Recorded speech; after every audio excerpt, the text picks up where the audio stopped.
As we've journeyed together through this series of wisdom, we've come to realize that wisdom is all about decision making. It's about decisions that will prosper you, decisions that will release favor and abundance, decisions that will protect you and your future.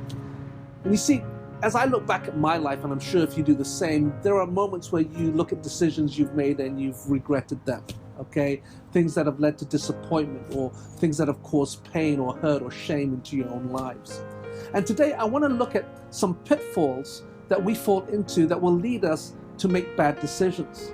You see, if we keep making these decisions the wrong way, we will never receive the wisdom that God intended.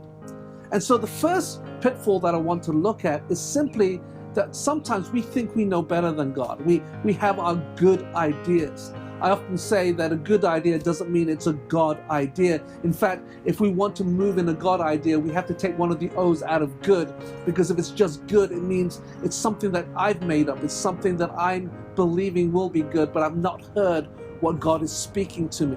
You see, when God gives an idea, He likes to confirm it. He likes us to seek Him more, so that we know that He is in it. Because when we know we have the backing of heaven, we know that the outcome is good. A simple good idea may be an opinion, or maybe based out on an experience in the past. And so that good idea may end up giving us detrimental consequences or fruit that we will take days or months or weeks to try and get ourselves out of. So the first pitfall, avoid the good idea. You've got to get the revelation to get the God idea. But the reason why we often have those good ideas rather than God ideas is because we're governed by our circumstance. And you see, one of the pitfalls is that our motives aren't always pure. Those motives may be governed by our fear, or it may be governed by our guilt and our shame. And so when you make decisions based on self-gain or self-protection, then your starting point will determine your outcome. And so when you're looking at self, then you're never hearing heaven, you're only looking at your circumstance.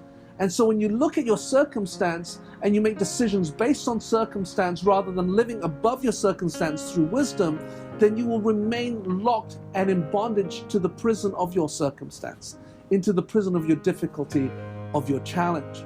And so you need to check the motive of your heart. You've got to make sure that you're not making decisions out of fear. You also want to make sure that you're not making decisions impulsively because you're reacting. I often talk about King Saul, and King Saul, sometimes he was more afraid of what people thought. He had an inferiority complex, and so when he saw his army afraid, he was always making decisions to make them happy, but actually it ended up costing him his throne. Then another pitfall that we might fall into is simply that we are basing our decision on past history. Things that worked in the past doesn't necessarily mean it's going to work now in the present. Often our past is a launching pad, things that we can grow from.